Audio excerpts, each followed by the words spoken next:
Hampton, Newport News, and Poquoson, as well as James City County and York County. We have a great event lined up for tonight in less than 2 hours. We're going to know the first group of pitchers that are going to advance to the championship pitch event on November 11th. For tonight, and was with each of our micro pitch events, we have 10 founders that will be pitching, and the top three pitchers from tonight will advance to that championship pitch event in November. So what you're watching here tonight is the first group of finalists for the year. And Gary, before we get started, what are the rules? Well, thanks, Tim. We have a couple of requests. First, please refrain from using the group chat feature to make comments to everyone, especially while someone else is pitching. We don't want to distract the pitcher. And if you want to use the chat feature to connect with a specific person, then please go direct with the person you want to connect with. And we appreciate you honoring those requests as we get started. So we're eager to get going. And as Tim said, we have 10 pitchers tonight. Each pitcher will have 3 minutes to pitch their business. That will be followed by 2 minutes of Q&A with the judges. And the way Q&A works is that all three judges will ask their questions one after the other. Then the pitcher will have 2 minutes to answer the questions that were asked. So those of you who are pitching, be sure you have a way to take notes as the judges ask their questions. And please don't start to answer any questions until all three judges have provided their questions. So, Tim, speaking of judges, who are the judges tonight? Yes, Gary, we have three judges, as we always do for each of the micro pitch events. And to break everybody in, we'll allow the judges 20, 30 seconds to introduce themselves. First up, Amber Hamilton from Redwood Rise Ventures. Amber. Hey, I'm Amber Hamilton from Redwood Rise Ventures. We help business founders build the business around their innovation and get access to capital, whether that is through investment funding or other sources. I also support entrepreneurial ecosystems like Collab, 757 Collab, Innovate Hampton Roads, Startup Virginia, entrepreneurial programs at universities. So lots of founder work, and I'm excited to hear everyone tonight. So good luck. Thank you so much, Amber. Next up from 757 Accelerate, we have Joe D'Amelio. Joe. Thanks, Tim, and good evening, everyone. My name is Joe D'Amelio. I'm the Senior Program Manager for 757 Accelerate, which is part of 757 Collab. And 757 Collab kind of has the whole gamut from incubation onto acceleration, as well as an angels group that you may have heard of, the 757 Angels, which is focused on investing hyper-local in this area. So very excited to hear what you all are doing and looking forward to tonight. Thanks, Tim. Awesome. Thank you, Joe. And to round out the judges, we have Dan Gerard. Dan, the very first judge at the very first Start Peninsula 14 years ago. Welcome back, Dan. If you want to introduce yourself. Yeah, thank you very much. Yes, I actually been involved in business incubation since around 1993 when I worked for the city of Dallas. Helped create 5 business assistance centers and 5 incubators in each one of those. And I worked for the city of Dallas for 26 years. I was actively involved in supporting and helping to create some of the business incubators here. And I also served as a past president of the Virginia Business Incubation Association. I'm just glad to be here. And I actually have a small website called Cycling Virginia. I'm an active cyclist, and my website's it's 9 years old. Yeah. Awesome. Well, thank you, Dan. For tonight, this is how the program will work for pitching. We'll have the first 5 pitchers pitch, and then we'll take a short break. Then once we return, the final pitchers will then pitch their businesses. The judges, we will whisk them away to their deliberation room. They will chat and determine who will be the represent the top 3 pitchers of the evening. After they've determined that, they'll come back into this webinar, and then they will make the big announcement. So in less than 2 hours, that is where we'll be. As a reminder to you all that are pitching tonight, we understand that you're nervous, so consider this a friendly reminder. When it's your turn to pitch, unmute yourself, share your screen if you have slides. Once your pitch is done, stop sharing your screen. The judges will ask all of their questions. Once that final question is asked, then you will go ahead and address those questions. Once that is done, mute yourself and enjoy the rest of the show. Gary, are you ready to get started? I'm ready to go if Katie is ready to go. So Katie, if you are, go ahead and share your screen. Give you the big intro. Okay.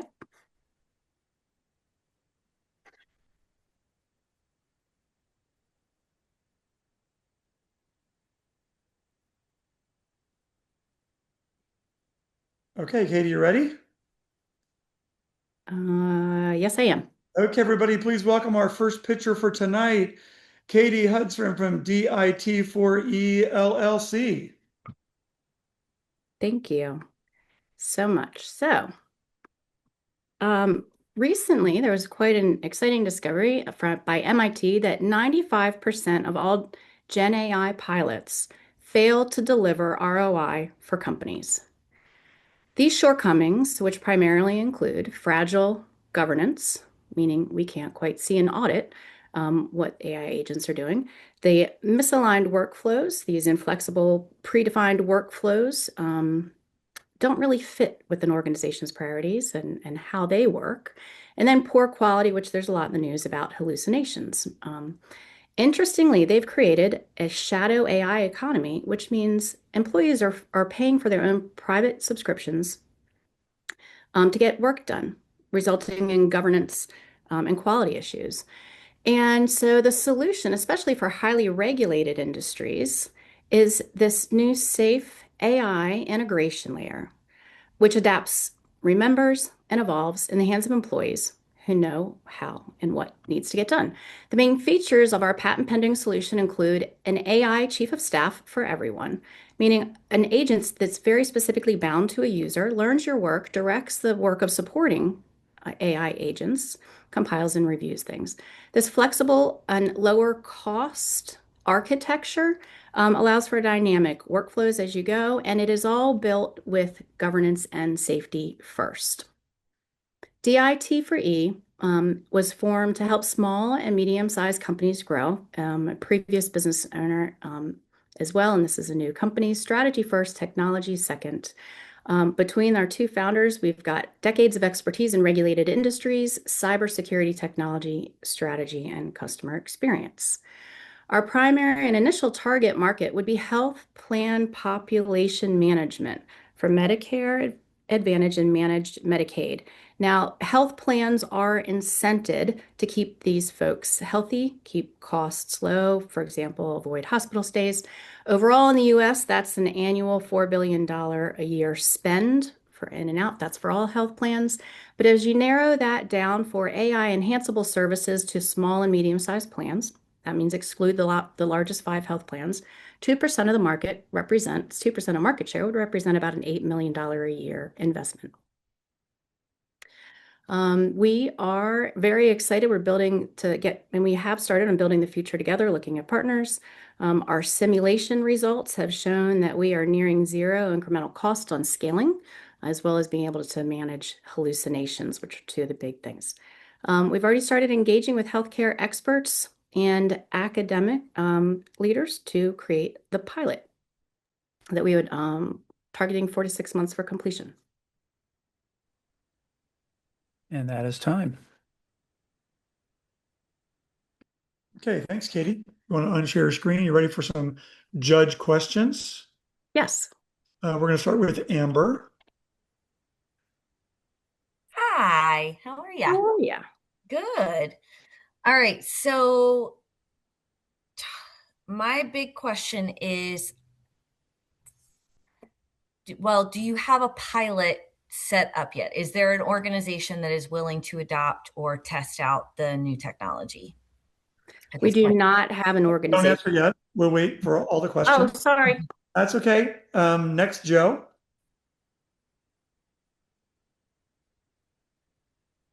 You have to unmute, Joe. Good evening. My question is going to be, who's your main competition in this space and what makes you better than they are? And then Dan. You're muted, Dan. Have you actually applied for your patent yet? And what do you think your cost for your services would be? Okay, so Katie, when you start answering, Tim will put 2 minutes on the clock for you. Okay. Let's see. The first question was, do we have an organization for the pilot? We do not have an organization for the pilot yet. We're in conversations and exploring. Number two, main competition and what's better. What's very interesting about this is brand new technology. This layer is with let's see, Nanda is the MIT organization that has been developing something like this before between organizations and AI internet. This is within an organization, so we don't have anything on the market yet. What's better is that we both come with decades of expertise in highly regulated industries, as well as the complement of ops strategy and cybersecurity. Yes, we have applied for the provisional patent that is in, and cost of services. We actually are in the midst of narrowing that down, but right about now it's maybe 70,000 per client per year. Price. Sorry, was that a cost or a price question? It would be a price per customer. Okay. Obviously, it depends on the size of the company, but you're saying the range is 7 to 70? About 70 for the smaller sized plans that we're targeting for Okay. population health.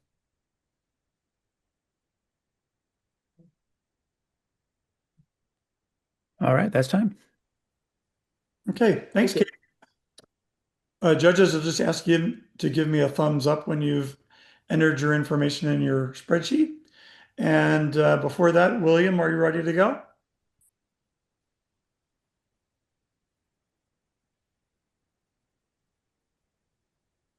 Yes, I am. Okay. Judges, so Joe, yes. Amber, yes. Dan? Dan's good. Okay, you can go ahead and share your screen.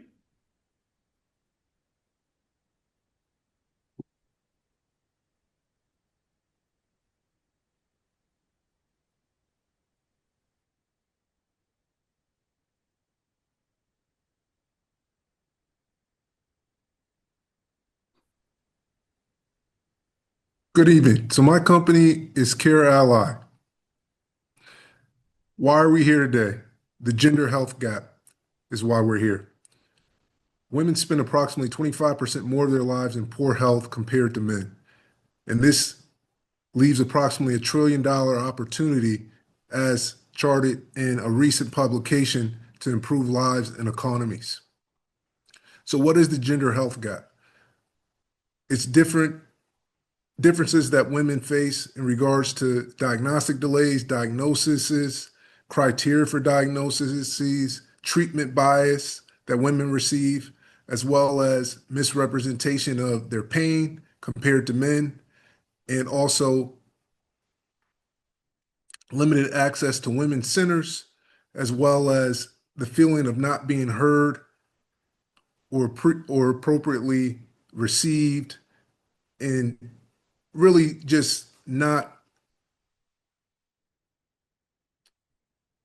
fully appreciated as a patient in someone's clinic.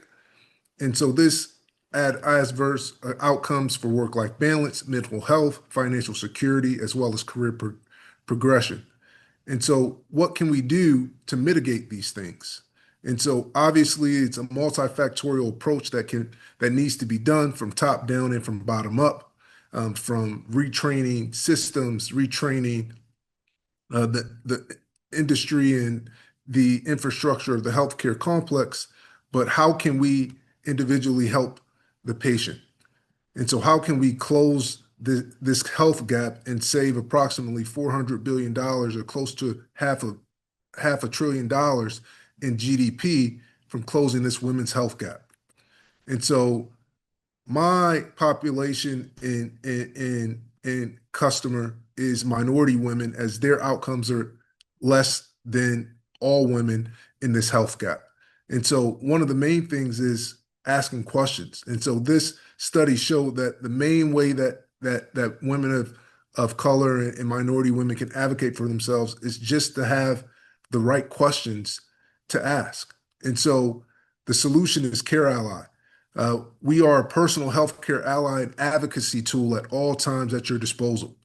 And so we are Sister's Keeper, and we're advocacy-driven question curation with AI implementation, but also our next iteration will have human allies that can be virtual, or you can hire to come in person to your visits. And so there's an agentic conversation enabled. There's built-in visit summaries. And so this is a look here at our alpha model, the first page here, and then also looking as you enter into the app itself, and then question generation. And so our target audience. William, that is time, unfortunately. Okay. Okay, thanks, William. You want to unshare your screen and get ready for some judge questions. And remember just to gather the 3 questions, and then you can answer when the third judge has presented it. So we'll start with Joe this time. All right, thank you. My question is, with the AI and this being healthcare, so merging those two things together, what are you doing to address HIPAA concerns? And Dan? Have you developed a prototype, and 2, have you identified your competition? And Amber? I have a lot of questions, but for this in particular, in terms of is it just providing questions for the patient to ask their healthcare provider? What's the actual solution? Okay, so Tim will give you 2 minutes when you start answering. And so the solution is question generation partially, because most of the time when you get into a healthcare facility or interaction, you don't know what you should ask or what questions you shouldn't ask or what you should know. And so knowledge is power. And so enabling the patient to ask questions to gain more information is quintessential in the essence of it, but also having a opportunity to have a visit summary, but also it allows for you to ask questions to the AI, and it gives you opportunities to get more information, and you can prepare for your visits as well. And then there's a human component that will be added to it in the next iteration of it. And then we do have a prototype. We have a beta that is will be launching at the end of February. And as of right now, the only real comparison is if someone opens ChatGPT or OpenAI and asks them questions, but it's not listening and giving them details of it. It is HIPAA compliant. It's built with HIPAA compliant add-ins, and so yes. And so I wasn't able to complete my presentation, but currently in Virginia, there's approximately 1 million minority women that this could help. In the country is approximately 30 to 40 million. And so the market share is and market capabilities is immense. And then it is adaptable to all demographics, but we want to start small and affect the change that really can move the needle for the demographic of minority women in the healthcare settings. But we will expand so all people can have a care ally, and specific people that don't have healthcare providers in their family. And so that's one of the things. And so a lot of people that do have healthcare providers in their family, they can ask them questions. Hey, I had this come up, or I had this diagnosis. Can you tell me about it? But a lot of people don't have that luxury. Time. Thank you, William. Okay. Thanks, William. Get a thumbs up from the judges when they're all ready. And next, ask Mark, are you ready to go? I am. Everybody hear me? Yep. Just hang on until I see the judges are ready. No problem. Joe's yes. Amber's yes. Dan's yes. Yeah, you can go ahead and share your screen, and then I'll introduce you. I believe I'm getting the right desktop here. There we go. Let me get you guys out. Practice. All right, everybody, please welcome our third pitcher tonight, YourComments.ai by Mark Weinberg. Thank you very much. So what do uranium ore and YouTube comments have in common? Well, they're both toxic, they're life draining, source of prosperity, they're difficult to harness, and unless you have the right tools, they're very hard to get your head around. So no one likes to admit this, but every day, tens of thousands of comments on YouTube channels are unmanaged, leaving growth and opportunity buried in the noise. So seriously, comments are the most valuable form of feedback for YouTube channels. They tell you what people hate, what they want, when they're confused, and what makes them buy. But once you get 1,000 or more comments per video, they become a liability. Should you dare to go into the comment section, a notorious hive of scum and villainy, the only way to manage them is manual scrolling, gut instinct, and a very strong drink. So the biggest growth signal available is basically unusable. Still, comment volume continues to explode, but until recently, there hasn't been a way to process unstructured feedback at scale that is fast enough to be useful. YourComments.ai solves this by analyzing the entire YouTube comment section. By connecting a video or channel, a user gains insight from all comments. You'll surface themes, sentiment, and patterns across the full audience. Find comments that matter, as well as advocates, detractors, grifters, bots, and the real buying intent. The output isn't just a summary, it's a clear next move for growth.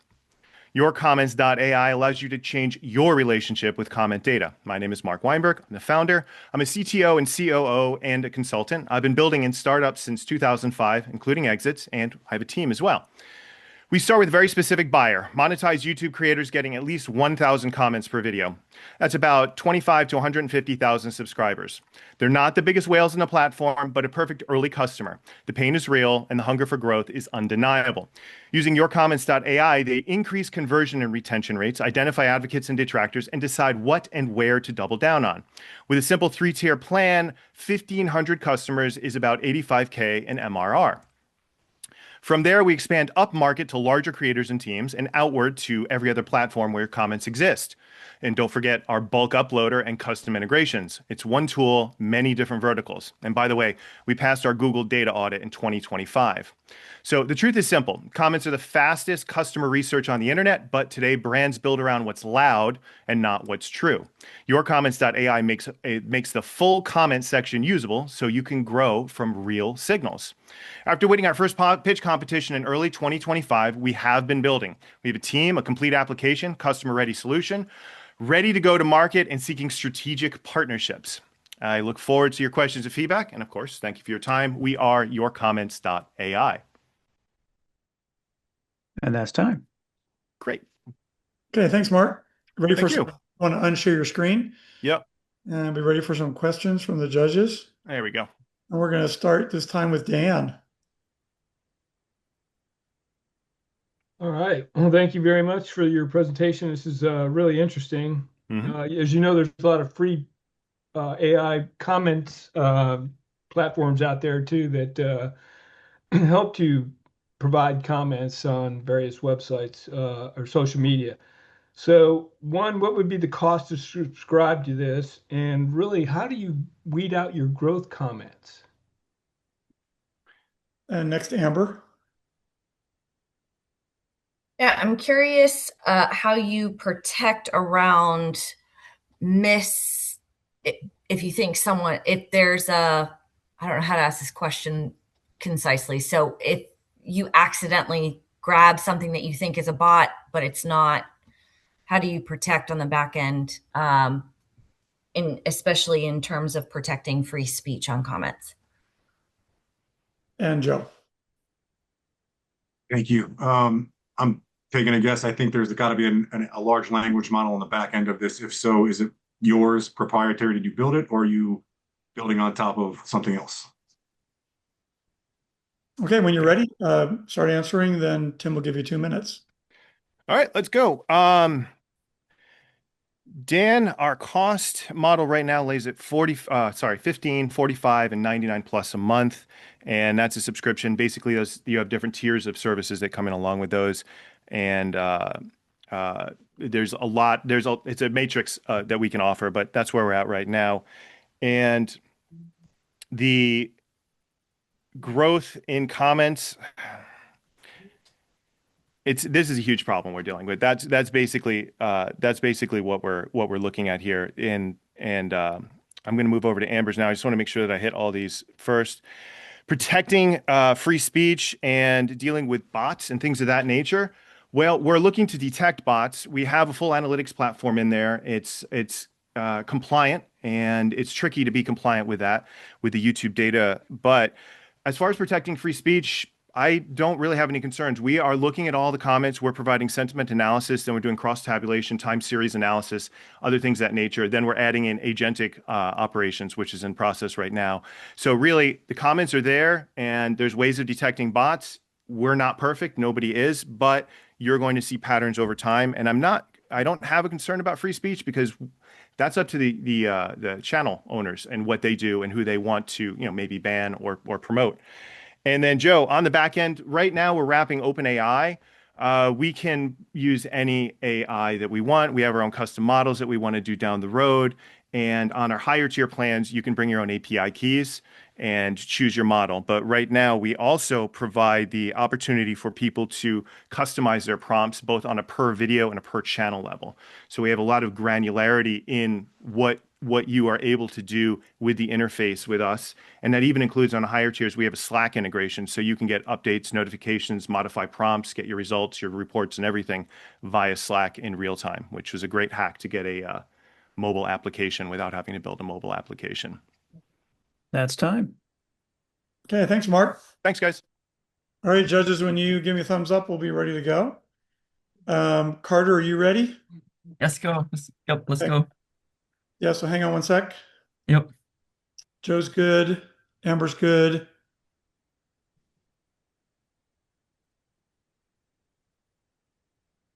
Dan's good. Okay, Carter. We're ready for you. Sounds good. Hi, my name is Carl Workman. I'm the founder of Moonlit Moose, an inclusive board game company built on belief that moose-sized games can have a mighty impact.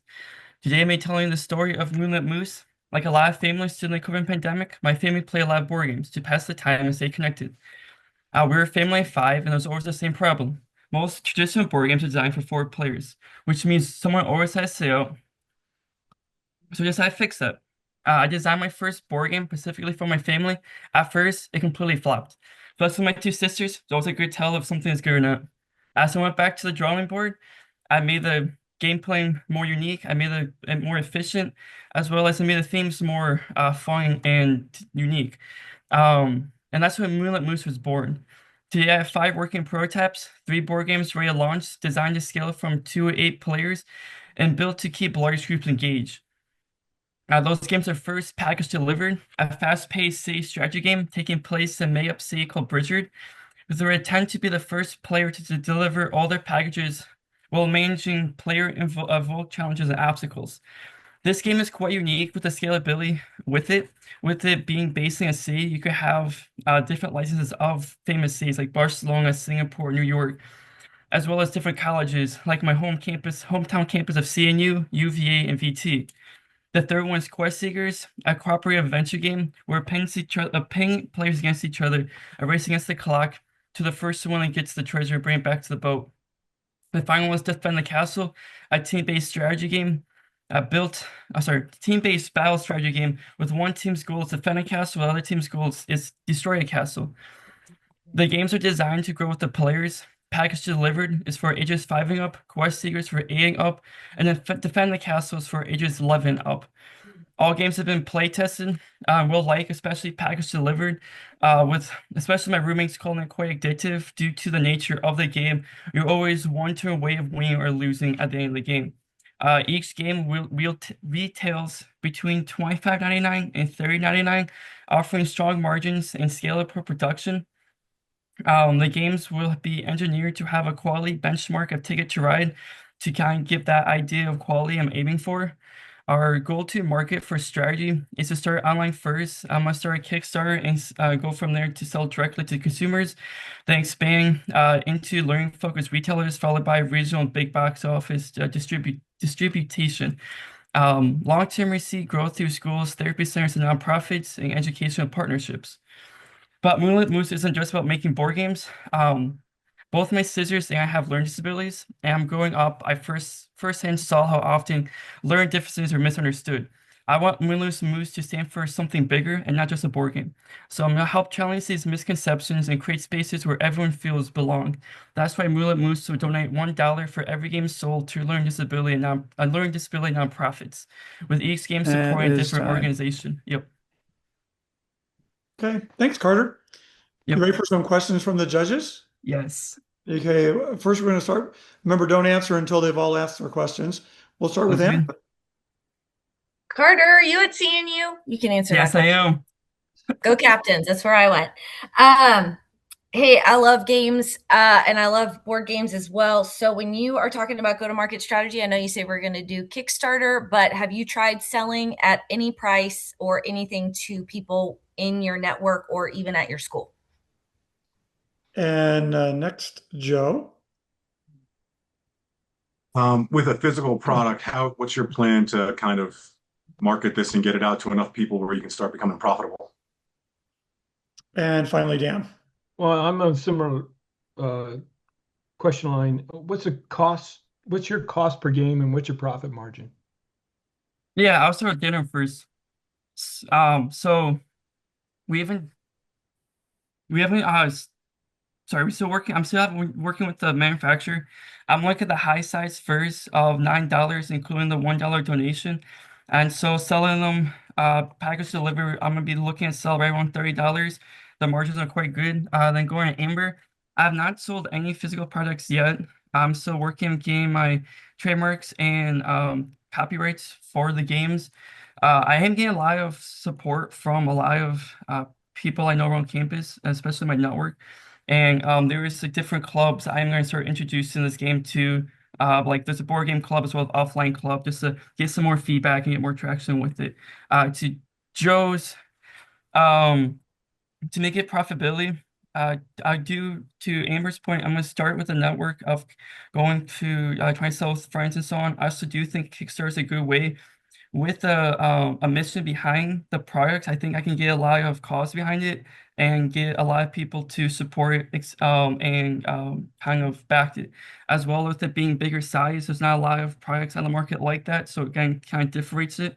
And if we get the marketing down and with the differentials of it compared to larger competitors, I think I can make a profit and make an impact in the market. Thank you, guys. Awesome. That is time. Okay, thanks, Carter. I'll wait to see if the judges are ready. Bodhi, are you ready? Don't share your screen yet. Yes. I just want to make Yes. sure you're there. Yep. Joe's good. Dan's good. Amber's good. Okay, Bodhi, you can go ahead and share your screen and then I'll introduce you. Okay.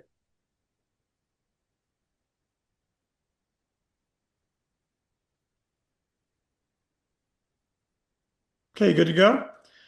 Yes, sir. Okay, everybody, please welcome Bodhi Naran with Plant Safe. That's a correction on the title. My bad. Oh, okay. That's okay. Welcome Bodhi Naran from, is it the one that's on the screen? Yes, the snot The box. snot box. Yes. Okay, got Yes, it. There sir. you go. Okay. Good to go? Okay. How many times have you used a tissue, then awkwardly had to figure out where to put the dirty one? Your pocket, in a pile next to your desk, got it across the room in a trash can and missed? The problem is that dirty tissues are everywhere.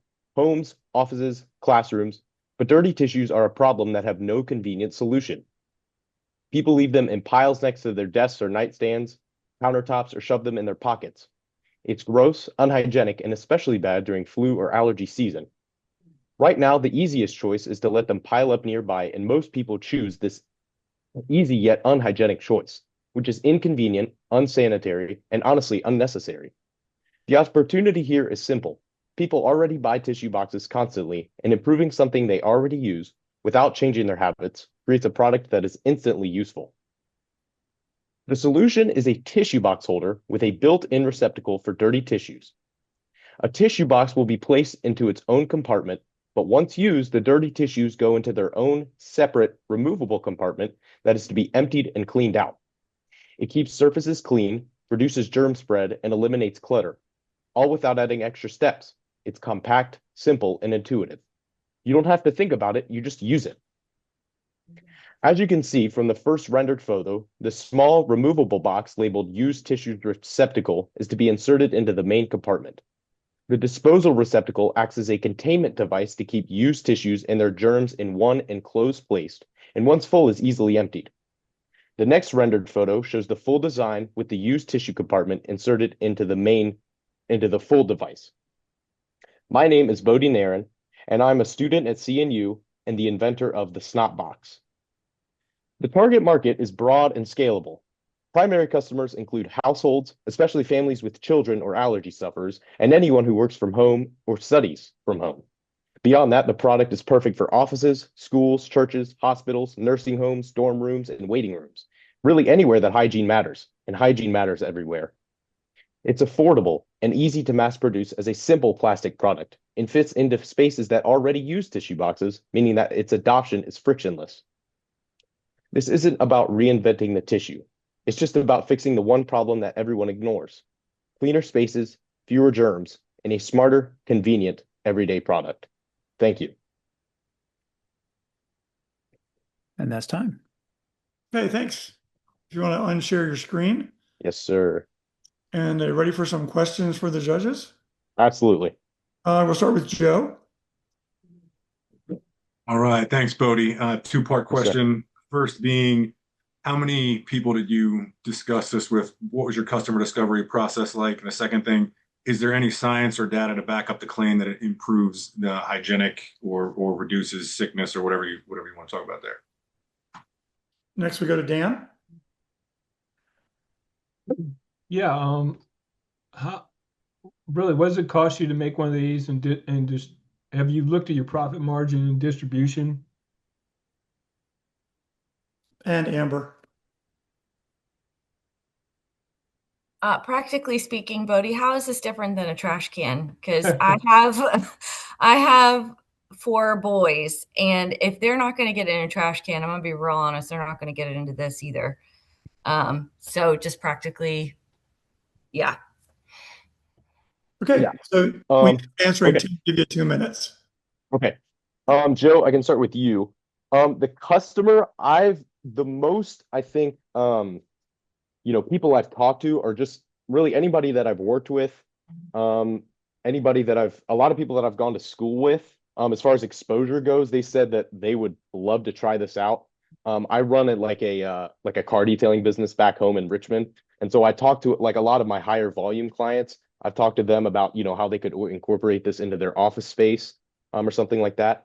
And then the hygienic proof, I do not have any medical grade records that say that it keeps germs enclosed, but I would love to run medical tests to see, kind of what that could entail, because that is a huge profit booster to the product, because if we can prove that it encloses germs better than taking them to a trash can or something like that, that would be a huge selling point.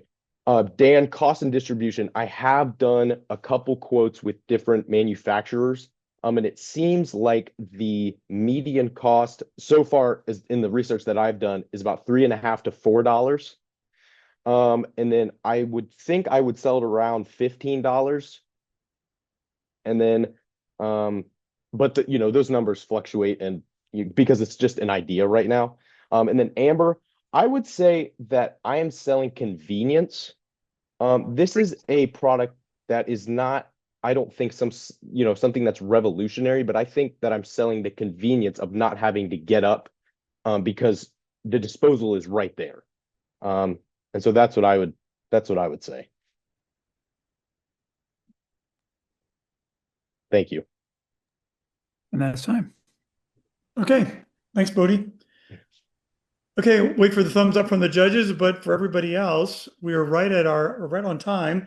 So we'll join back in at 6:50, which is about 10 minutes from now.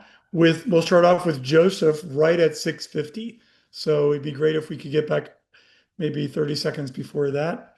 and we'll kick it right off at 6:50. Awesome. Okay, please welcome Joseph Wright with Loyalty Technologies. Thank you. Decades ago, there were many clean water resources in streams, rivers, and wells for all walks of life to use naturally. Due to human activity, we have contaminated these water resources with forever chemicals, also known as PFAS, from manufacturing, pharmaceutical, and agricultural sources, to name a few. Since identifying this issue, many studies have revealed increased diagnosis of cancers, reproductive issues, infertility, and hormonal imbalances as a result of consuming our drinking water and the water resources being used to produce our food supply in the United States and globally. A recent study by the National Institute of Health suggested 97% of Americans have these forever chemicals in their blood. These chemicals have also been found in the blood of animals within the proximity of waterways. We are actively poisoning our world. Carbon has been used to purify water for thousands of years. The EPA has considered activated carbon as a best available technology for water treatment facilities. The carbon commonly used today in water treatment is often exhausted in as little as a few months. Many emerging contaminants removal efficiency is less than 50%. At Loyalty Technologies, we have the solution. Using organic waste, our carbon is produced via a carbon neutral process. The results are uniquely designed material capable of improving filtration of emerging contaminants with up to 99% efficiency by entrapping the contaminant within the lattice of our unique patent-pending molecular framework. At Loyalty Technologies, we turn waste into engineered solid carbon for water treatment and emerging technologies using our vertically integrated carbon platform technology. Our team. This is the force behind the cutting-edge technology of Loyalty Technologies. We sell bulk advanced carbon materials and scale through licensing and developing more carbon-based products, solutions, and applications. Our target markets are utility operators, industrial manufacturers, and distributors. Our cost structure is significantly lower than imported activated carbon, allowing higher margins and faster adoption. Today, we're at bench scale.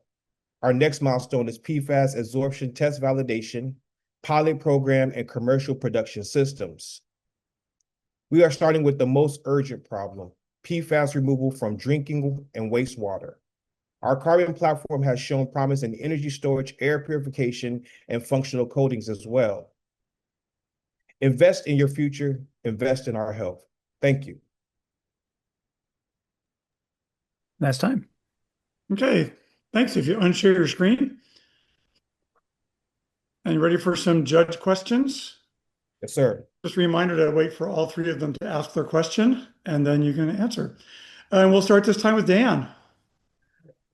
Joseph, thank you very much. You know, water quality is really a key issue right now, and there's been a lot of play on TV about it as well.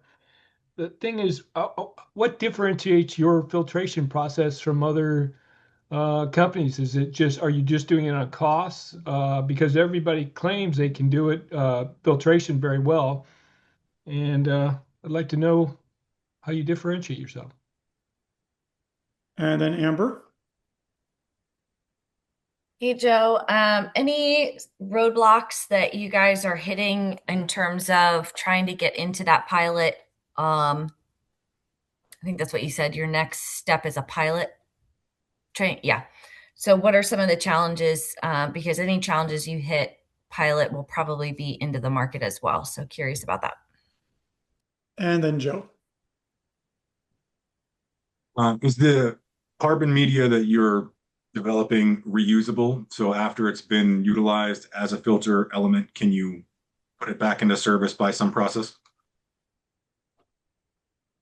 And when you start answering, Tim will give you 2 minutes on the clock. Okay. I'm good to go, Tim? Awesome. Dan, thanks for your questions. What differentiates our carbon? So our carbon is actually engineered. We don't make biochar. It's engineered with a specific framework, actually down to the molecular scale, where we add specific functionalization to it to give it an affinity for these emerging contaminants. So it's different than a basic carbon-based granular activated carbon that you see in the market today.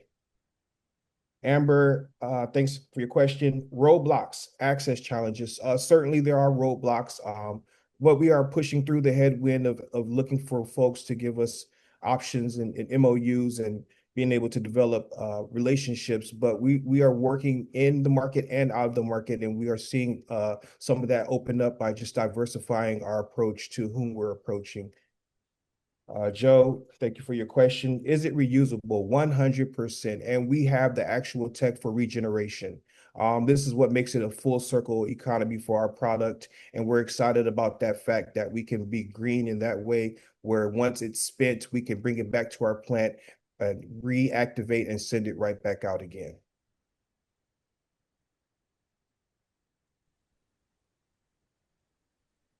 Okay, thanks so much. Appreciate it. Thanks, Joseph. Thank you. Just wait on the judges. Graham, are you ready? Amber's good. Joe's good.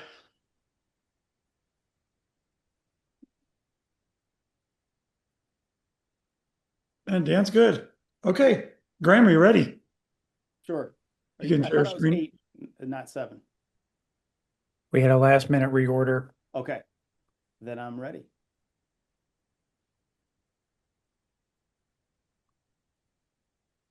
Okay, everybody, please welcome Graham Henshaw with Clareo Health.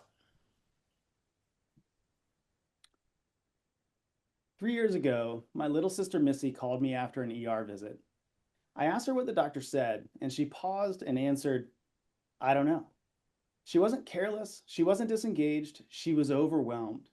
And 1 year later, Missy died in her sleep from an undiagnosed, treatable heart condition. Her story is why Clareo exists.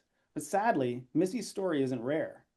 Patients and caregivers are expected to fully understand life-altering information, often without support, in hundreds of millions of appointments each year. But research shows that patients forget up to 80% of medical information immediately, and nearly half of what we do remember is wrong. I know this personally. When I was first diagnosed with stage 3 melanoma, my doctors warned me that I wouldn't remember much in those initial appointments, and they were right. What I remember most was being scared, but my wife Laurel came with me to those appointments. She took notes, she asked questions, she helped me understand. But not everyone has a Laurel. Missy didn't.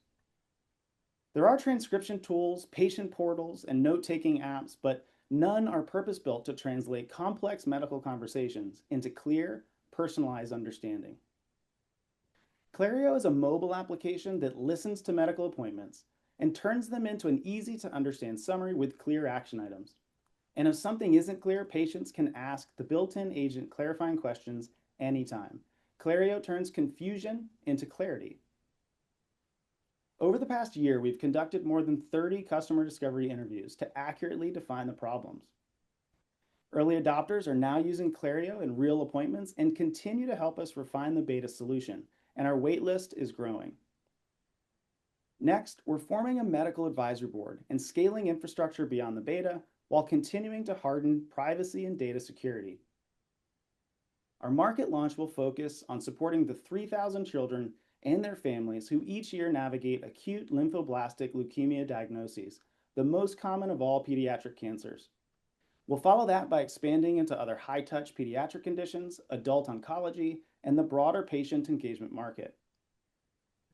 We start with a $15 per month direct-to-consumer model, amplified through partnerships with organizations connected to these specific conditions. I'm Graham Henshaw. I've spent my career building products and companies, investing in founders, and teaching entrepreneurship. And I'm building Clareo alongside my nephew Cody, who brings the technical creativity and growth skills that turn ideas into products millions of people use. Together, we're building the tool we wish our family had. I started Clareo because of Missy, and today I'm building it for patients who deserve clarity and not confusion. Thanks. And that's time. Okay, thanks, Graham. And ready for some judge questions? Sure. We'll start this time with Amber. I was worried it was my turn. I wasn't emotionally ready for that one. That's so good. Sorry. Thank you, Graham, for sharing that. Just to get a handle on, it takes the interaction with the doctor and all of the information. Does it also intersect with electronic medical records, or is it just the conversations in the appointments? And next, Joe. Yeah. What is going to be the differentiator and what's going to be your moat? How are you going to stop somebody from coming along behind you and basically recreating exactly what you've done? And Dan. Graham, I understand your predicament. I'm a cancer survivor myself. I had prostate cancer, and I'm a survivor. So I take it you're doing it incrementally. So you're doing certain diagnosis or questioning at certain stages, and you're starting with one that's predominantly in pediatricians, right? So when you start answering, did you finish your question, Dan? Yeah. Okay. Okay. So Tim will give you 2 minutes when you start to answer a question. I'll start with Dan's. Yes, so we are choosing to start via a specific diagnosis pathway. Those audiences are easier to find. There are advocacy groups that are connected to them.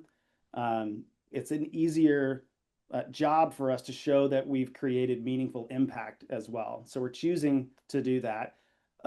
We're not disregarding the fact that it can be used elsewhere, but that's where we're going to focus our attention first. Amber's question about interaction with the electronic medical record. So we are on purpose. Our thesis at Clareo is that there's so much value in the conversations that we have with our healthcare providers, and we're trying to unlock that value. Separately, there's a lot of other stuff that's in your health record, but we're strategically choosing not to connect to that for ease of scale. Also, we visit doctors that don't have health records. We have different people in our care provider list that might not have an electronic health record. And so this tool goes with you and doesn't require those connections. And then Joe, a question about differentiation. I'm sure there are going to be competitors in this space. Just in the last several weeks, there have been interesting announcements from OpenAI and from Anthropic. We're choosing to be really specific, tied back to Amber's question. We only want to extract the value from conversations. I think a lot of other people are trying to do, frankly, in my opinion, way too much and connect to all the information that's out there. We just want to extract value from the conversation. And that's time. Okay, thanks, Graham. Wait for a thumbs up from the judges. Keisha, are you ready? Amber's good. Keisha's ready. Dan's good. And Joe's good. Okay, Keisha, if you want to share your screen. Did you have No slides? screen, just me. Okay, perfect. So everybody, please welcome our next pitcher, Keisha Anderson with Chapter and Quills. Hi, everybody. I'm Keisha Anderson. I'm the owner of Chapter and Quills, a woman and veteran-owned bookstore and bar. I'm raising $150,000 to bring my vision of culture, community, and conversation to life. There is a gap here in the 757, mainly Peninsula Road area. A gap for mature spaces where we can gather outside of the typical nightlife of hookah bars and lounges without having to travel to the south side of Hampton Roads. As someone who reads about 100 books a year and considers myself a mimosa and lemon drop connoisseur, I want to create the kind of space that will bring the millions of book talkers to 757. New experiences is what people are looking for. Chapter and Quills not only serve as a bookstore and bar, but will have an event space for local book clubs, local authors, poets, business meetings, community hubs for financial literacy, and art exhibits for our art major college students.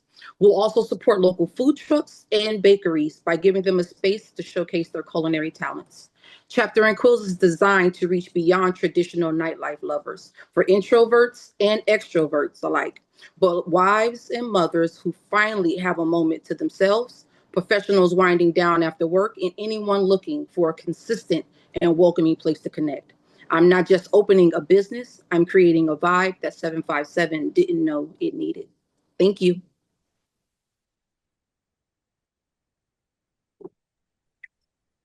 Okay, thank you so much.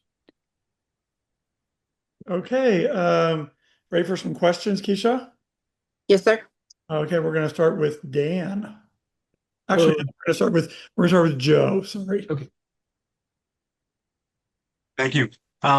Just real simple and straightforward. Have you already secured liquor licensing and do you have a location picked out? No, sir. So, We'll wait for all sorry, three I questions. apologize. You're Yep. right. And then we'll hear from Dan now.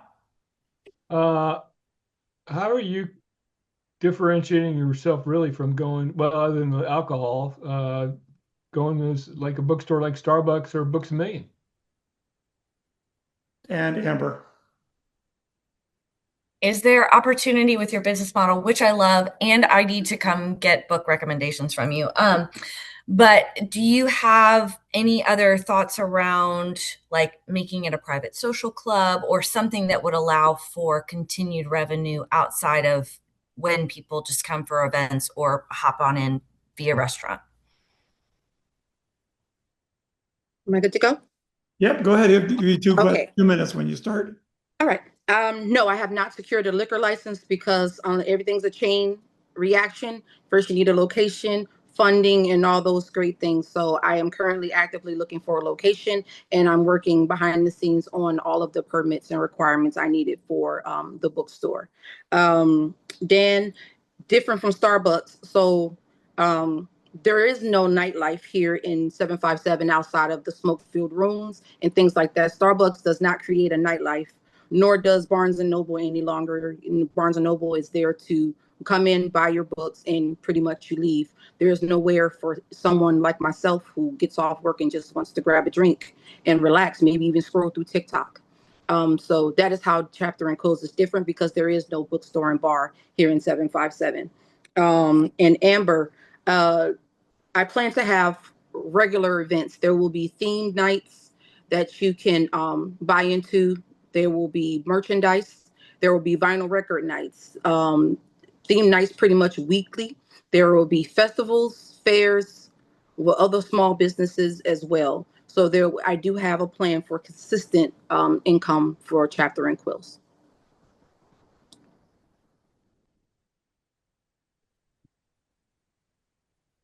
Okay, that's time. Thanks so much. Okay.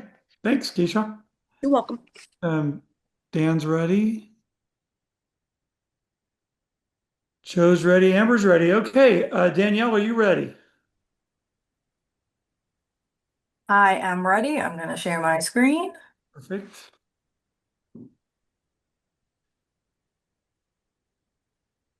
And I'll introduce you once you get settled. You ready to go? You I'm good? set. I am good. Okay, everybody, please welcome Danielle Hennessy from Smart Moves. Imagine you're an elementary school teacher with 25 kids in a classroom, many of whom have different learning needs and abilities. You're expected to keep everyone engaged, learning, and regulated, even though they all need different kinds of support. Research shows kids learn best when they're moving, but you can't find educational movement resources that truly include all learners. The result: frustrated, burnt-out teachers, disengaged learners, and a system that isn't built for how kids learn best. Here's one example of many I heard during customer discovery with educators. The solution: Smart Moves, free movement and educational videos with inclusion at the forefront. These videos are readily available to teachers, parents, guardians, and service providers whenever and wherever they need them to work with learners of all abilities. Let me show you how it works. In this scene, Maya has told learners to move to the letter that makes the sound P. She says to move in the best way for their body and gives examples like pointing, jumping, blinking, or using an AAC speech device. Because of Smart Moves, Emma, a 6-year-old with limited mobility, is able to actively participate in this video with the rest of her class. Smart Moves allows her to be more independent and gives educators the opportunity to tackle other important tasks during this time. The Emmas of this world deserve to be included and not as an afterthought. Hi, I'm Danielle Hennessy, and I'm the creator of and heart behind Smart Moves. I have a background in speech-language pathology, education, and school counseling, have built several successful educational programs, and I'm a mom of 2 amazing little boys. The children's educational technology market is a fast-growing, multi-billion-dollar space estimated to increase over $30 billion by 2034. There are an estimated 35 to 40 million children in the US ages 0 to 8, and recent data from the NIH shows 1 in 5 children are diagnosed with a disability. But inclusive movement-based tools are still largely absent. But that's where Smart Moves shines. And don't just take it from me, people love Smart Moves. Here's a testimonial from a speech language pathologist. And Smart Moves is securing amazing partners. Morgan's Inclusion Institute is the largest inclusion lab in the world. They have inclusive theme parks, camps, sports centers, hotels, and more, and will be collaborating with Smart Moves on several projects. So what's next? Well, we have dozens of scripts written and videos in production. We're doing pilots in both public and private school settings and working on securing more partnerships. So join me on this movement to make inclusive learning and representation mainstream by spreading the word about Smart Moves, subscribing to Smart Moves YouTube channels and socials, and connecting me with potential partners. Thank you. That's time. Okay, thanks, Danielle. On share your screen. There we go. Ready for some questions from the judges? Yeah. We're going to start with Dan this time. Oh, this is a tough one. As you state, there's a lot of programs out there. So how much does it cost to produce some of these videos, and what kind of profit margin do you make? And then how you're looking for partners, but have you considered other ways to distribute this product? And Amber? Danielle, I love the product. Education technology is historically very hard to break into these markets. So I guess piggybacking off of Dan's question, sounds like you have a pilot or you have an organization that is partnering with you. Do you have a go-to-market strategy in terms of long-term selling into education systems? And then Joe. Along with that, it sounded like the model right now is to sell directly into school districts. Do you have any plans on going direct to consumer? And if so, what is that going to look like? And you can answer when you start answering. Tim will give you 2 minutes. Okay, great. I am ready. So I will start with Dan's question first. So the cost to produce these videos are currently $350. And profit margins, currently I don't have that because I have not begun to sell them to customers. And in order to make a profit off of the YouTube videos, you have to meet certain criteria, which I have not done yet because I've only been about 1 month in this posting videos on YouTube. So that will take a little bit of time on that end. And then ways to distribute it, which I think kind of also goes with Amber's question a little bit as far as market strategy. So I have years and years of experience in education and have built up quite a big network. And so I have relationships with superintendents, principals, educators, parents.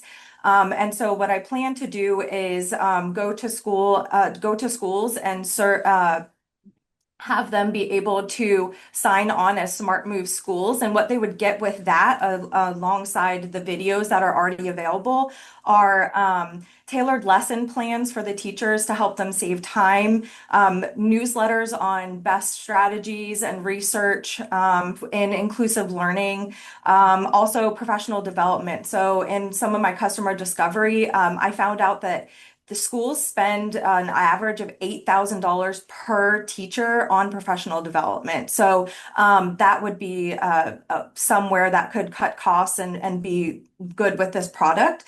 And then for Joe, I do not have any plans currently to go direct to consumers. I'm hoping to eventually make a profit off of YouTube and through advertisements, but at this point, I'm not there yet. And that's time. Thank you all. Thanks, Danielle. Wait for the judges. Ryan, are you ready to go? I am. Do you have slides or anything?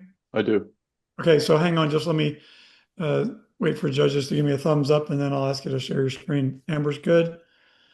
Dan's good. Joe's good. Okay, Ryan, you can share your screen, and then I'll introduce you.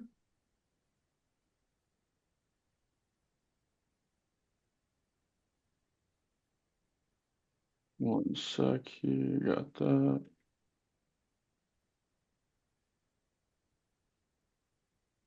Are we looking at the PowerPoint version here? Oh, sorry.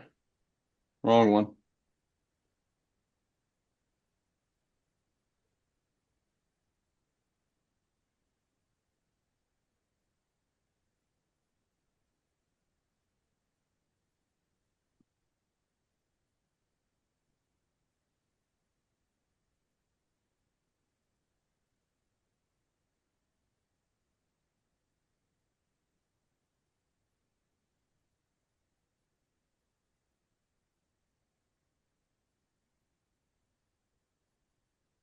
You see that now? We can. You ready to go? Okay, I am. Okay, everybody, please welcome Ryan Stover. Yeah, I'm here to introduce you guys to Trust Your Swing Labs. It's a hardware subscription business that allows you to practice your golf game 24/7, rain or shine. I was fortunate enough to fall in love with the game of golf out in Los Angeles, where I could play year round, where it's sunny and 75. And then I moved back to my hometown, Yorktown, where unfortunately there's cold winters, hot and humid summers, and it rains about a third of the year here in Hampton Roads. And I realized that there's no dedicated indoor facility close to me where I could focus on the game of golf, and they're not prioritizing entertainment or trying to upsell me on food or drink constantly. So what's the solution? It's a subscription-based model that allows you to self-sign in whenever you want and practice your game with top-of-the-line simulators in an indoor facility. What's our target market? Serious and avid golfers who want to prioritize improvement over entertainment, plan to partner with high school and middle school teams locally who need that year-round and extra facility capacity. Time-constrained leisure golfers who may want to get in 9 or 18 holes during the week but don't have the time to, and who also want access to courses that aren't here locally. Also, habit-driven users. Maybe that retiree who's just scratching an itch to get in and around that week, but he can't because weather's not permitting. We estimate a serviceable, attainable market of around 2 to 5 million based on the number of serious golfers here in the Yorktown and Williamsburg area, and then their annual spend yearly on golf.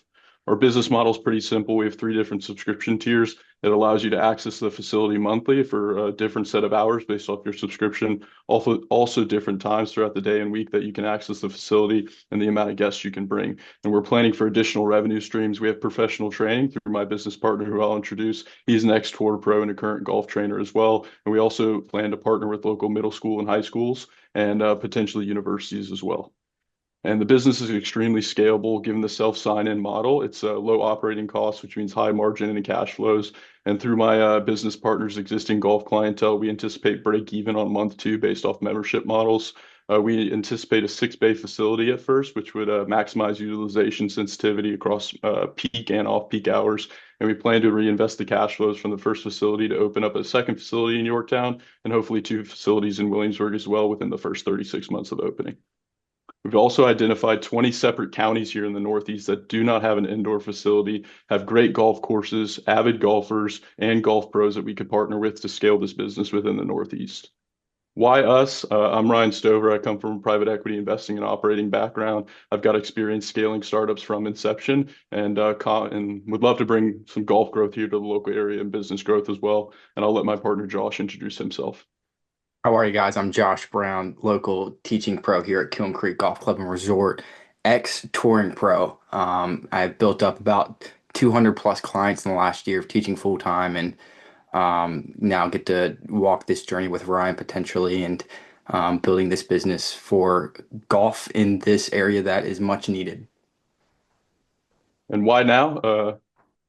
The local golf industry is expected to grow indoor for the next 10 years by demand, and we plan to be first to market here in the Yorktown and Williamsburg area. There's no direct competition. Thanks, Tim. Yep. Yeah, thanks, Ryan. Are you ready for some? Ask you to unshare your screen. And ready for some questions from the judges? I am. Okay, first we have Amber. Hey, Ryan. Hey, Josh. Love the golf theme.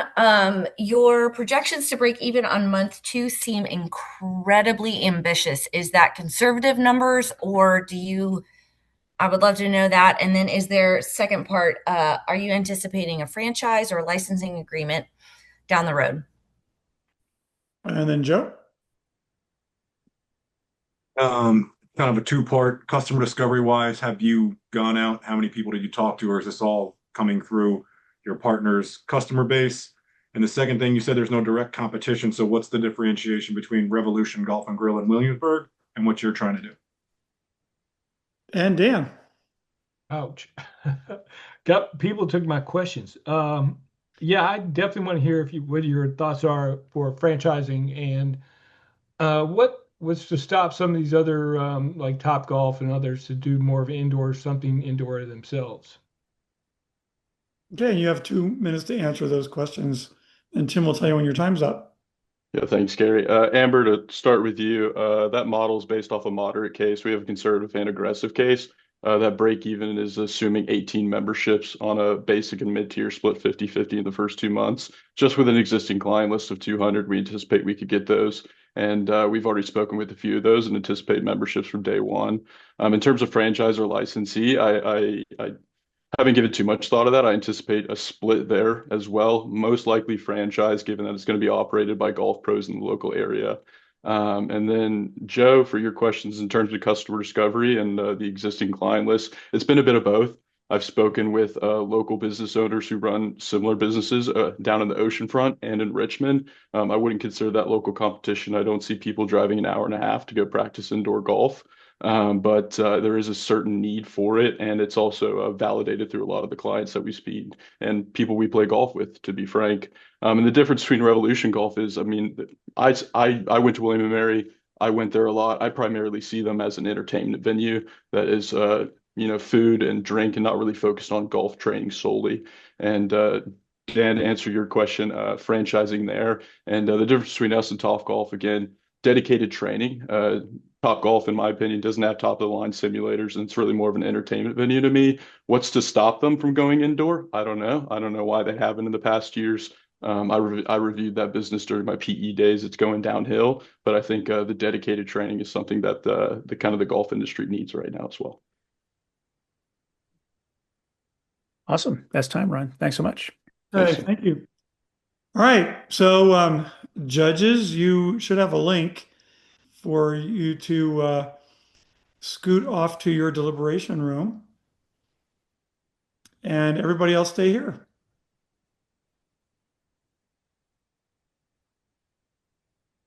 And the link should be in your private chat, judges.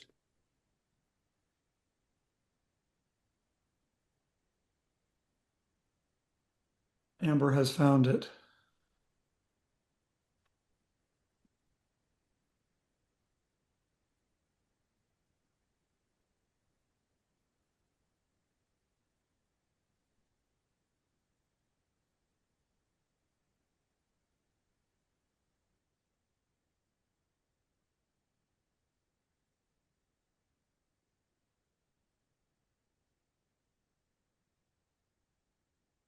Who do we have lingering?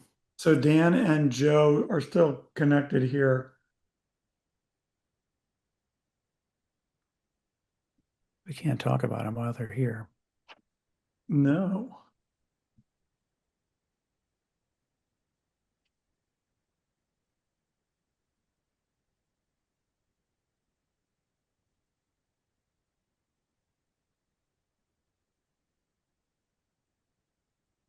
Can they be in both places? Let me text Zach.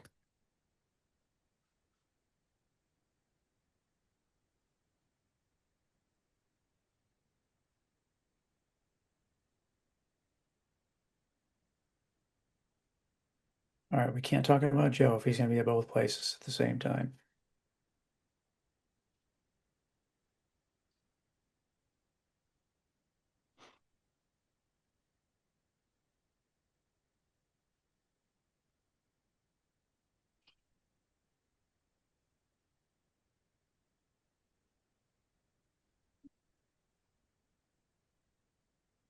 All right. Well, I wait to hear back about the judges. Congratulations, everybody. You survived. Everyone made it. The sun will shine tomorrow. The sun will shine tomorrow. That's right.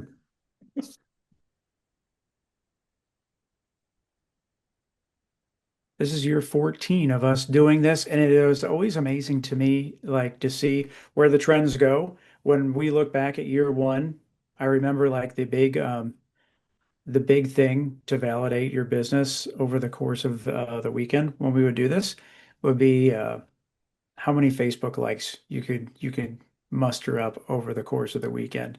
And like that would inevitably be what everybody pitched. That's because it used to be a weekend thing. You would pitch Friday night, and then if you made it through, then you pitch Sunday night, and then that Sunday night, people like, and we got 25 Facebook likes over the course of the weekend, and like that was the determination that of some initial validation and traction, and now to see where everyone is today, and it's really cool to see how much everyone has elevated their game. So you all should be really, really proud of yourselves and what you did tonight. As I mentioned, this is micro pitch number 1 for the year, and we're going to keep things moving. So micro pitch number 2 is going to take place on April 8th. And in preparation for micro pitch number 2, we have Pitch Perfect number 2, which will take place on March 25th. Both of them from 6 to 8 o'clock, both of them on Zoom. So for those that are watching, we encourage you to register for both of those, or at least apply to pitch, register for Pitch Perfect. For those pitchers that pitched tonight, if you had an off night, or because of the fact the competition is so strong, register and come back again for Pitch Perfect, for Pitch Perfect 2. Easy for me to say. And micro pitch number 2, the only people that truly miss out are the ones that quit after their first time trying. So tomorrow morning, we will send out an email to everyone with the links to register for Pitch Perfect 2, and we'll open up pitcher slots for micro pitch number 2. As I said, we do fill every single slot, and we did have Yak on standby tonight if somebody missed out, and that's why we always have someone on standby, because if for some reason life happens, we want to make sure that everyone has the opportunity. Yak, if you want to pitch, just one for the practice and to let everyone know what you're doing, we welcome you to do that. If you want to pass, you can pass, but I appreciate you being a great sport to be online for the last hour and a half waiting to see if there was an opportunity for you to pitch. So I wanted to offer that to you if you wanted to take advantage of it. Yeah, I mean, if you guys are interested on what we're doing, I can happily to share some of the work that we have been going through. So it will be very lighthearted as I kind of designed it. So it will be a fun one. All right, we'll put 3 minutes on the clock. All right, here. Let's see. Okay. There you go. Can you see my slide? Yep. All right. So I'm representing Megastructure, the company I founded last year. So something interesting happened just 3 days ago. This guy who looks like Elon Musk was saying that he wants to refocus SpaceX on building like the next moon city. So the question is, and I didn't make that up, and it's not photoshopped it. So how is the city on the moon going to be built, you may ask? Well, that is something that I have been focusing on for the past decade, to develop a system or structural system that we can actually put together with robots to build, big structure like you will see here on Earth. And one of those structures is like, for example, a very tall lunar tower. And that kind of structure will allow us to elevate the solar panel at an altitude that can receive a lot more sunlight than otherwise they could get just on the ground. So on the picture here, you can see the map, a candidate locations for the ultimate missions. And if you just stay on the ground, there's only so many spots that you will get some, long, good sunlight throughout the lunar day-night cycle, which is 28 days. And if you're elevating that, you can extend that light generations from the solar up to 26 of the 28 days. So a lot of more area you can actually put your stuff with powers and all that. So you may ask, like, why are we doing this? Why can't we just ship this thing and then, and then just deport it? So look at this picture here is where you see the James Webb Telescope. It's actually quite tiny compared to all these assets that people want to put on either orbit for their data center or on the moon for the power generation. I just told you is actually, very small in comparisons. So even with like the upcoming Starship, for example, a lot of these structure will still be much bigger than what the Starship can carry in terms of volume. So that's why we have to build this thing on either on orbit or on the lunar surface. And well, who am I telling you all these science fictions that may turn reality, right? So I'm a NASA engineer who have worked at NASA Langley for the past decades. And I'm basically working on all these co-science fiction thing into reality, building robots that build structure. And we're looking at these graph here. A lot of these funding will be focusing on the early R&D funding from the government and all that. But as we going forward and as the industry going forward, we'll be looking at some of the higher dollar volumes that may be available in the bigger market. So we are building all these kind of things from orbit on the lunar surface or even on, on the path to Mars while we're looking at the time frame for the next decade or so.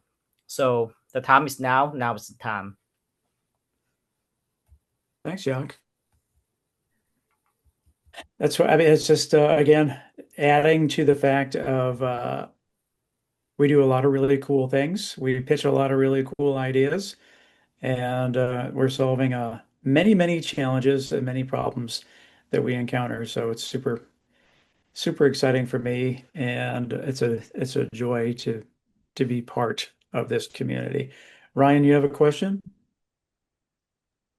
I do. What do you think is the realistic timeline for when they start making infrastructure deployments like that in the lunar? I need to mute myself. So, well, first thing first, they already sending these called Eclipse landers to the moon. So one of them actually landed, two of them landed, but sideways. But nonetheless, it's not a crash landing, so to speak. So in other words, there's already kind of like very tiny, small infrastructure there. What need to happen is having a bigger landing device, either the Starship or some of the biggest equipped lander. We call it the cargo or human weighted landers. So once those are being available, then we can start putting a lot more infrastructure there. And looking at the timeline right now, I think maybe we are talking about maybe about 5 years in the futures, then we will start seeing something a little bit bigger. And the interesting thing is that whatever they are doing now is actually not quite scalable, because you can imagine, right? There's only so many good places you can land, and once a lander is taking the spot, either was successful or not, they are taking the good spot. So for people who are coming later, they will only have like a harder place to land. That's why we are building this infrastructure. So for one reason that we can actually pick those up and then move them somewhere else, and prepare more landing area for upcoming missions. So realistically, 5 years is kind of like the starting point. That's why we have to start doing all this development right now. And then we are looking at about maybe within the decade, there will be a booming of all these surface moving either on the lunar surface, or if you're talking about some really near term, if you can build this structure for the orbit, they have operations that they could deploy right now, just for the just replacing the International Space Station, for example, right? So, but again, like it's not quite exist yet. That's why we are here. But once it's there, and once we have the technologies, they can deploy it as soon as like all these vehicles ready. That's super cool. Location, location, location, even on the moon. Absolutely. Yep. Is Who would've that thunk? something you need a license for from NASA, or is this proprietary to you? So right now, there's a couple of things. We have a couple of things we are licensing from NASA. In fact, we're going to sign another agreement in about 2 weeks or so. And then we just got it patented. Well, I say I was one of the inventor, but then NASA was the owner. So it's kind of funny, but I have to license back from them. But we, as a megastructure, we are looking at a couple license, but as well as some internal patent that we are looking forward to file. Yeah. Very cool. Thank you, Yuck. Really, really appreciate it. Have there been any alien life forms that have tried to move things? Oh, there you go. See? There you go. It's real. The real opportunity will be entrepreneurship on the moon, and we'll move these competitions to those types of entrepreneurial endeavors. Who knows? Maybe that's what the E stand for, right? That's right. Anyone have any questions about Start Peninsula upcoming events? Any questions for Gary or myself? I have not seen any white smoke being released. No, not yet.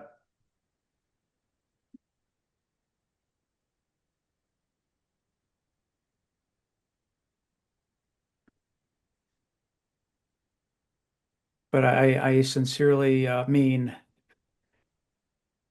if you did not make it through tonight, get back on the horse. A 10 pitch perfect. And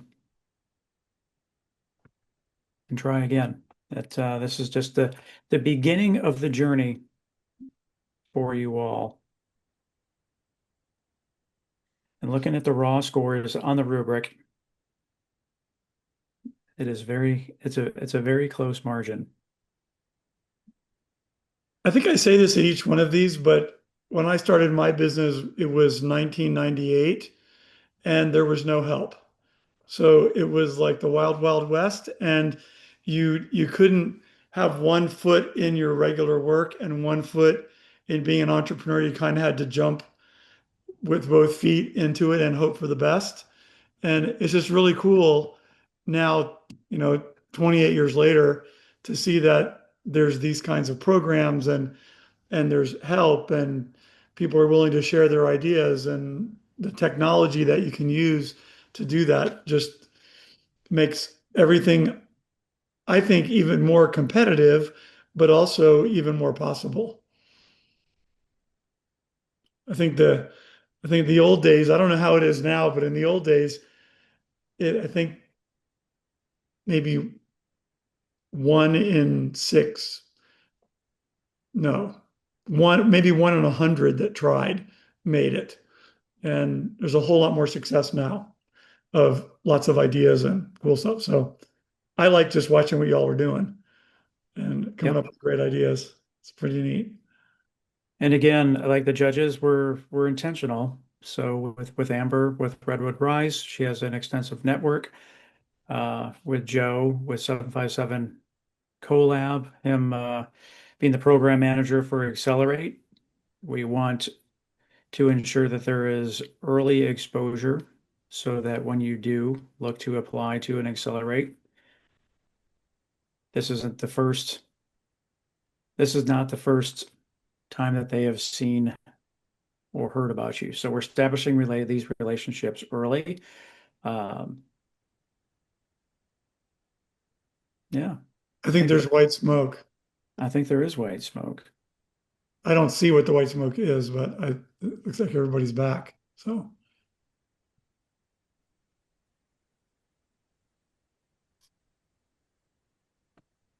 Oh, I have received the results. Oh, okay. Lucky you. I know. So it came through some sort of, I don't even know. Must have been a smoke trail that came in, but AI has determined who it is. So it's decoded it for us. So Tim, did you want to get comments from the judges, just general, Yeah, if no judges before attribution, without giving no, anything away. And I just get general comments. Joe had to bail. But Amber or Dan, any comments that you would like to make? I'll let Amber start. Yeah, I mean, it's always, you guys did an amazing job. This is not easy at all. And I am, if anyone ever wants to meet for an hour or two, I'm more than happy to connect with you. I'm just Amber at redwoodrise.com. Always happy to meet with people and help you kind of think through some of this stuff. But well done. This is challenging. And you guys have some pretty incredible innovation. So keep going. Yeah, and I've been, as Tim pointed out, I've been doing this since the beginning, 14 years, and I've heard a lot of competition. In fact, Tim and I are the only ones that heard all the pitches, and I have to say, I really enjoyed listening to everyone here. That they're getting better and better, and I can't tell you enough. There have been other companies that made pitches and stepped back and retooled and came back and and kept advancing further. So I can't tell you enough. Keep trying, keep at it. Don't if you didn't get to this next, be one of the three this time, there's always a next time. Okay, I am going to. Can you get a picture, Tim? I'm going to get a picture. Hey, Keisha, turn your phone the other way. There you I'll go. stick to my joke. Sticking to my joke, we take the picture now before the results are released, so everyone is smiling and optimistic about the outcome. All right, 1, 2. We'll do one more so we can Photoshop in the person that blinked with the second attempt. 1, 2. All right. And per the request of us, when we announce the winners, we need a headshot from you all, some sort of picture, so we can include that in with the with our announcement that goes out tomorrow to share with the world. And you can send that to start@startpeninsula.com. But please send that tonight, winners, so that we can get that out. Are we ready? All right. Sorry, real quick. Joe did just text me and say, please let the contestants know. Sorry, I had to leave abruptly. They all did a phenomenal job, and any of them are welcome to reach out to me at any time for assistance, questions, or anything like that. So perfect. And we get to put in any picture of Joe that we want, even if it's not him. Photoshop is a wonderful thing. Okay, are you ready? Is attention mounting? Here we go. This is just no particular order, just the way the smoke was interpreted when it came into my screen here. The first one, DIT4E. Yay. Next, YourComments.ai. Yay. And last but not least, Clareo Health. Congratulations, everybody. On behalf of our localities, our host locality, City of Williamsburg, Newport News, Hampton, York County, James City County, City of Pocosin, we could not do this without you. This happens because they invest in you all. This is what makes it possible. So thank you so much to the localities, to our judges, to Joe, Dan, and Amber. Thank you for volunteering your time. Thank you for making the entrepreneurial community what it is.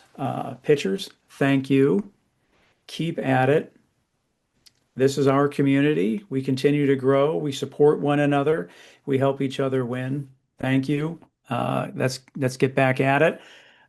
Gary, Zach, Destiny.